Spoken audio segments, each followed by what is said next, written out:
cooking for her is crazy. Everyone's favourite Duchess has made an surprise appearance on MasterChef in Australia, Chris. I really don't know what to do. Love you. Talk to you later. Bye. Sorry, I'm allergic to BS. Oh my God. It's the biggest piece of dog shit. Because I could just authentically be myself without so much preparedness. Why don't we pass it to you? Yeah, pass it on to Dawn. Oh, Meghan Markle walked on to MasterChef Australia expecting the kitchen to finalize her latest reinvention. It doesn't work for you to shoulders back, breasts out, headlights going, and try to look as bitchy as possible. It just does not work to stand there with your shoulders back trying to look as striking as possible. Meghan, off. One painfully simple question blew the entire thing apart. What does she actually cook for her own family? That was it. No trap, no grilling, no impossible culinary test. Can I ask you, please, Meghan, what is your favorite dish to cook for the family? The family. It's a tough one because I have a lot of palates to appease. My husband, being from the UK, loves a lot of meat, potatoes, cream sauce. California girl, I like grilled fish, grilled meats, lots of citrus. I just like using really pure natural herbs and spices. You know, again, if you can pull fresh herbs, like, do you say herbs or herbs here? You say herbs. You do? She don't cook. I'm sorry. She don't cook. It's weird. Literally the easiest question imaginable for a woman selling herself as a food hosting and lifestyle expert. Meghan paused, tilted her head, called it a great question, and then failed to name a single actual meal, not one. Instead, she rambled about satisfying different palates. American actress went on a show in Australia, basically. Yeah. And evidently, Harry likes meat and tea there. She explained that Harry loves meat, potatoes, and cream sauces. Then she called herself a California girl who enjoys grilled fish, citrus, and fresh herbs.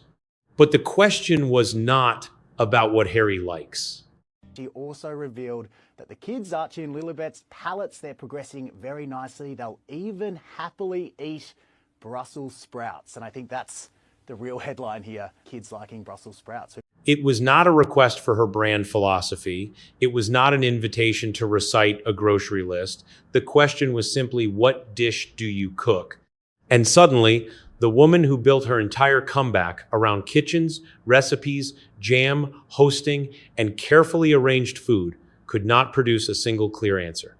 Can't she name the favorite meal? I've got a lot of palates to appease. So does every mother on earth. What are you saying? Of course, obviously you have more than one child. You do, but somehow we managed to find an option. And most mothers or fathers, if they're the family cook, would have it at the ready, Dan.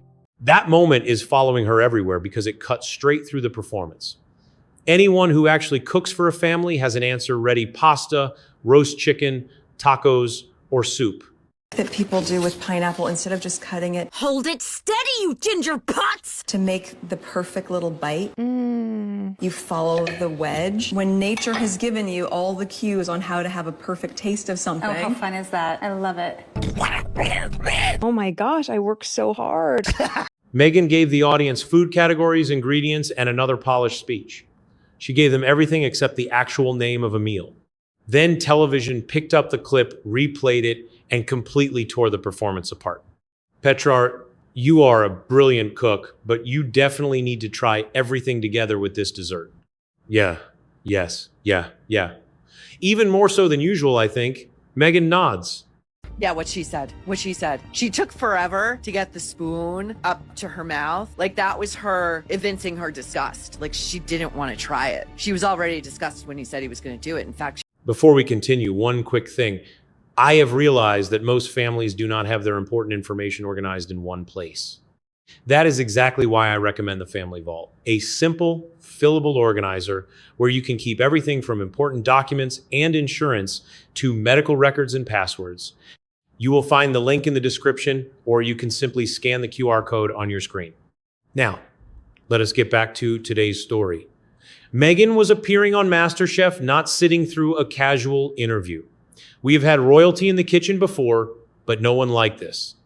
all the way from sunny California, please welcome to MasterChef Australia, the Duchess of Sussex, Meghan Markle! It was a total disaster. She was planted among people whose lives revolve around food, yet this celebrity looked entirely unprepared for the easiest question of the day. This moment was meant to prove she belonged in that chair. Instead, it raised an obvious question: does Meghan Markle actually cook, or does she just know how to make food look expensive on camera? Of dollars to show how to cut into a pineapple.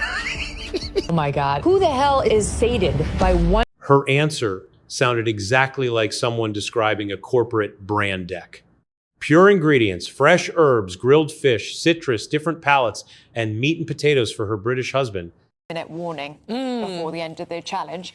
And Meghan Markle is told, we've got 30 minutes if you'd like to just announce it. She said, I don't like shouting. I don't like shouting. So she was going to, that sounded quite Trump-like, didn't it? So she went to each individual contestant and just went, just so you know, you've got 30 minutes left. Because she didn't like shouting. Every image was polished, but there was still no actual dish. Once viewers noticed that gap, the rest of her appearance started looking very different. All she really does is make crudités, dips, and fruit. So she's a woman who has a cooking and lifestyle show, who sells cooking and lifestyle products, is appearing on a cooking reality show. She doesn't cook. She makes dips with crudités. Because I'm sorry, that is the easiest question to answer. And she doesn't cook for Harry. Poor Harry. He's not getting home. Take the pineapple demonstration. Meghan presented a simple way to cut and eat pineapple as though she were revealing some ancient, closely guarded secret. She carefully followed the natural wedge, explained how the fruit gives you the perfect bite, and then waited for the room to react. It was literally just pineapple. I think when Meghan Markle comes on screen, I just start to sneeze. I think I am allergic to her. It is just my summer allergies acting up. This is the same woman whose lifestyle empire depends on convincing us she is some culinary master. Yet, one of her biggest on-camera contributions was literally showing adults how to bite a piece of fruit. It was packaged like a massive culinary revelation, but looked totally absurd without the soft music and applause. Oh my God, it's been so long, Miss Meghan Markle. Meghan Markle did not make many friends on the set of MasterChef Australia. In fact, they couldn't wait for the taping day to be over. Then came the carrot top pesto, another perfect Meghan idea on paper. It was sustainable, garden-inspired, and trendy. It used scraps normally thrown away. It sounded wholesome, highly responsible, and incredibly on brand. I know, what a coincidence, right? Thank goodness the team at MasterChef were filming for that totally random and natural, unscripted moment when Harry called Meghan as she was judging a carrot dish. But once again, it felt less like real cooking and more like the decorative lifestyle content she already sells. Dips, herbs, and tiny kitchen tricks. Presented as some grand philosophy, that is where the problem lies. Her stupid show. Her biggest recipe was the Martha Stewart recipe for one-pot pasta, which she stole. It was very clear if you line up the two recipes next to each other, they are virtually identical, which tells you a lot. Meghan did not enter the MasterChef kitchen as some ordinary celebrity. She arrived with an entire commercial food brand behind her. She hosts a lifestyle show and sells products tied to entertaining in the kitchen. She has constantly branded herself as the warm, natural host who gathers people for effortless California meals. Her reactions were always the same: broad praise, slow nods, heavy pauses, and very deliberate facial expressions. I love this dish. I mentioned my husband is a real meat and potatoes kind of guy. This feels like the most elegant, elevated version of that. H would love this dish. Oh, good. Oh, good. As long as H would love it. That's what they're all there for. As long as your tool of a husband. She looked less like someone actually analyzing food and more like someone acting out the role of a judge. A spoon would rise to her mouth, and suddenly a simple tasting became a dramatic scene. Lips tightened, eyes narrowed, the head tilted, and the silence stretched. Every single bite felt like an audition for a camera reaction. This woman is really not oppressed. She is just opportunistic. The spotlight shifted from the home cook to Meghan's face as she tasted the dish. That exact scenario kept playing out all through the episode. The food became a prop, The contestants faded into the background, and Meghan's reaction became the main event. Just show up, do the job, smile, and go home. Not that hard, right? Yet even her outfit added to the disconnect. MasterChef Australia is bright, colorful, noisy, and dynamic. But Meghan arrived almost entirely in black, looking like she stepped off a completely different set. Well, you know, nervy. The ticket to the semi-finals is on the line, and very high caliber guest judge. So, yeah. That's so sweet. That's so sweet. That's so sweet. And she should have been like, don't be nervous. Don't be nervous. Did you see my show? It got canceled. While the room was filled with heat. While the room bustled with heat, food, and cheerful chaos, she stayed polished, controlled, and visually detached from her surroundings. I spent the whole morning watching that Meghan Markle special, and it really sobered me up. The Duchess of Sussex, Meghan Markle. Then, a conversation about dessert created another moment that sounded nice until you thought about it for 5 seconds. Meghan explained that when the kids want dessert, they can only have it if they can harvest it themselves. The children help out a lot, especially in the garden. And honestly, it must be a wonderful luxury to have that much land and fresh ingredients to cook with. And if they ask, Mama, can I have dessert? She tells them, if you can pick it, you can eat it. Pick chocolate? No, you cannot pick chocolate. What is grace anyway? They can gather some fruit, but we always have what my husband calls a proper pud after dinner. Oh, those poor kids. If you cannot pluck it from a branch, you do not get dessert. Okay, great. Sounds incredibly fun, Dan. She is definitely that kind of mom, isn't she? The story was meant to paint a picture of lush gardens, fresh fruit, and healthy living. Then someone mentioned chocolate. Naturally, chocolate does not grow on backyard trees. It was a minor exchange, but it highlighted the same familiar pattern. They honestly could not wait for Meghan to finish filming and go, everything felt difficult. Meghan delivers a perfectly smooth lifestyle, quote. It sounds highly aspirational, but once reality crashes into the picture, the whole routine becomes totally impractical. Viewers are sold another carefully curated Montecito, Fantasy, Archie, and Lily playing in massive gardens, while dessert becomes a high-minded lesson on nature. Nothing can ever just be simple. It is pretty exhausting, and it shows exactly who she is: shallow, vain, and incredibly vapid. It is all about the social media attention and the follower count for her. She does not actually care about her husband, his past trauma, his mother's death, or even her kids. To her, they are just tools for personal branding and making money. Even a simple dessert requires a deep philosophy, which is why the backlash on television hit so hard. The TV hosts did not have to make up some grand scandal. All they had to do was show the footage. Meghan provided all the material herself: the pineapple lesson, the overacted tasting, the garden speech, and the massive gap between her designated expert role and her actual skills on screen. What I have is a highly specific set of skills acquired over a very long career. Skills like, well, just give me a second, like writing messages on bananas. The most savage observation was also the simplest. She runs a cooking show, a lifestyle brand, and sells kitchen gear. Yet, she appeared on Australia's biggest culinary program and looked like she barely had a clue how to talk about food. This isn't some minor PR hiccup. It cuts right to the heart of her brand new business comeback. She's just lazy. I don't think she wants to work. None of them want to work. They just want to film videos, twerk, and lounge around. Honestly, she should run for office because Meghan Markle is simply lazy. For years, every single Meghan makeover came with the exact same promise. This time, she will finally be real. Finally, the world gets to see the true woman. No palace, no stifling protocol, and no hostile royal institution holding her back from being herself. Markle clearly hates food, while I absolutely live for it. I fight a constant battle with my weight because eating is my joy. It's my absolute passion, and it is pretty clear Meghan doesn't share that. Now, she definitely loves to drink. She is a big drinker. There is always a cocktail or a glass of wine in her hand. Not that I'm judging, I enjoy a drink myself.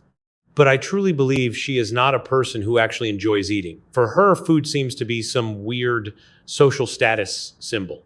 Those poor kids, who honestly wants to forage in the yard for dessert. MasterChef handed her the perfect setup. A warm studio, easy questions, glowing praise, zero conflict, and absolutely no pressure to discuss any royal drama. But what happened when she finally got to be herself? The act became painfully obvious. Host Poe had to explain basic things to Meghan, who clearly hadn't watched a single episode. It's like they suddenly realize they have to explain every basic step. Insiders on that set felt the whole thing was an incredibly heavy lift. After all, she was supposed to be the central star of the show. Her guest spot was meant to be the season's biggest highlight. Instead, it fell flat, and they had to drag her through it. Viewers analyzed her face because her smile seemed to vanish the moment the cameras stopped focusing on her. Whenever someone else talked, she just kept a rigid smile. She would close her eyes, part her lips, or rub her temples, looking like she was just waiting for the lens to swing back. This reaction repeated so often that the audience noticed it immediately. Do you know I am a Sussex now, Dan? She was visibly angry. She despised the woman presenting her, even though Poe is a massive, beloved star in Australia. Poe started out as a contestant on MasterChef. Now she is a judge, and people there absolutely adore her. So naturally, Meghan resented her. Behind the scenes, she reportedly lashed out at Poe simply for introducing her as a member of royalty. Remember, she is a trained actress. She spent years on TV sets, fully understanding cameras, marks, timing, and reaction shots. But the harder she tried to project a relaxed vibe, the more forced and awkward the entire performance became. Public backlash has been intense, with critics calling her a disaster tourist who cannot go anywhere normally. It seems she cannot go anywhere without bringing up some past tragedy and placing herself or her family right smack in the middle of it. That should have been the peak of the awkwardness. But then right in the middle of the kitchen pressure, Harry popped up on a video call. Contestants were rushing to finish hot dishes. The judges needed to taste them. So what on earth was going on? He asked if he was interrupting. Yes, they were actually in the middle of filming. This is a professional culinary contest where hot food must be tasted immediately at the right temperature.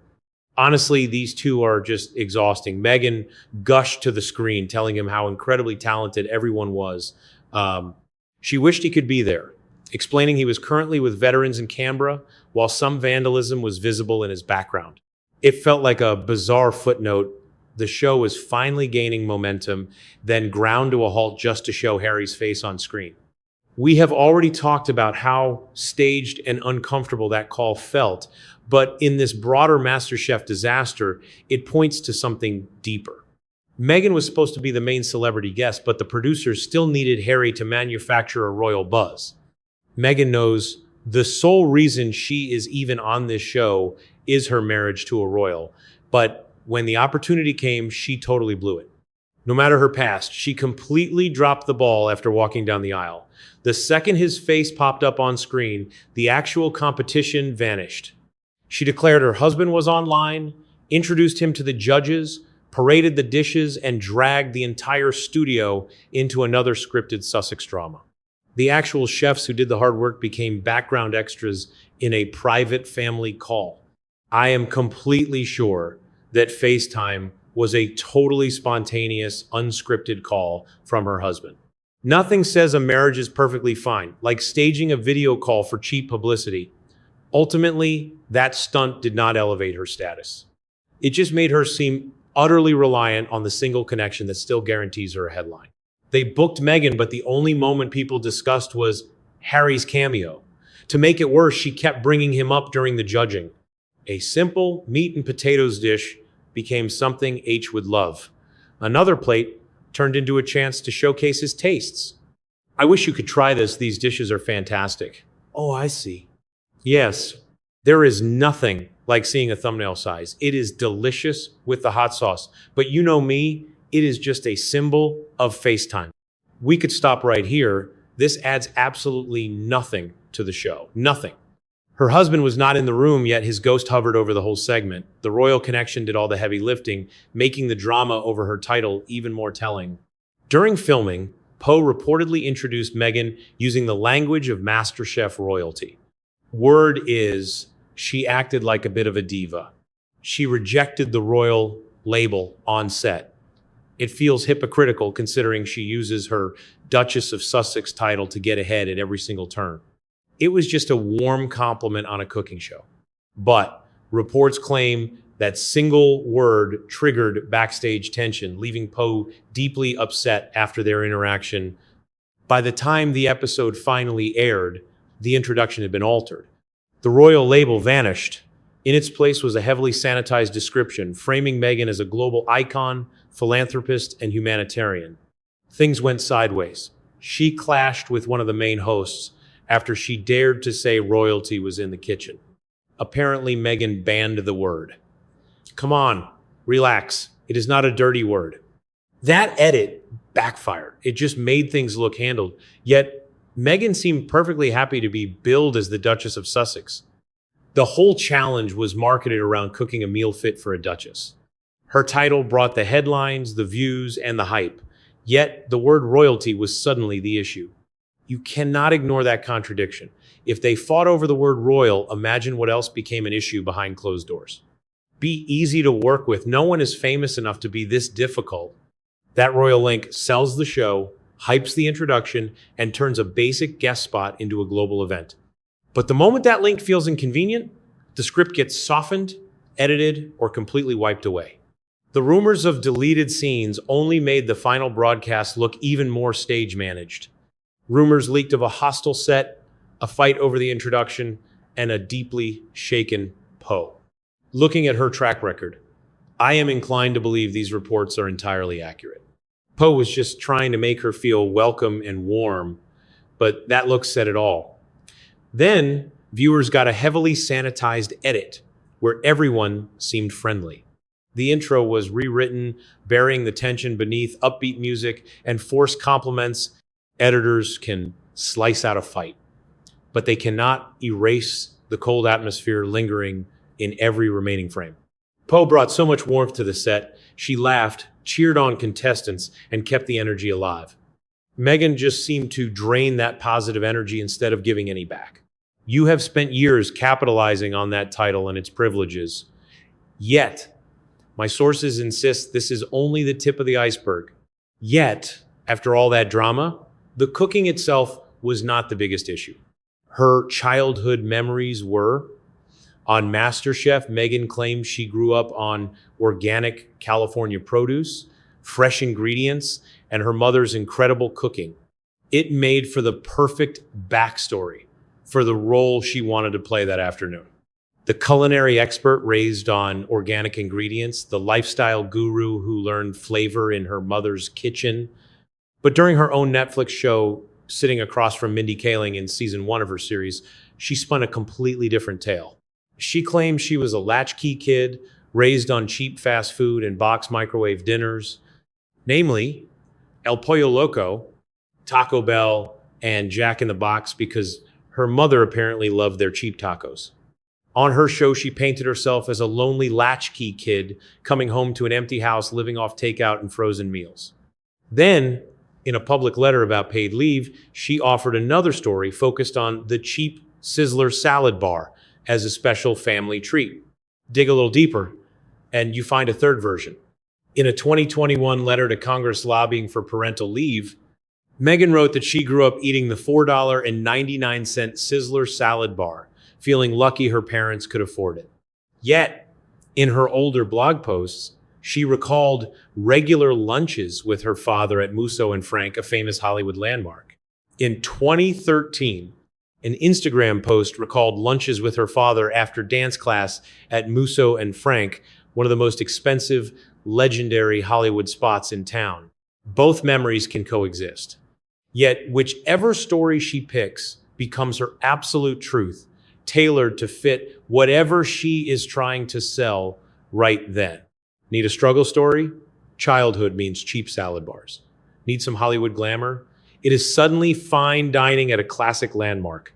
4 separate childhoods, pitched to 4 audiences with 4 totally different lifestyles, each presented as her absolute reality whenever she needs it.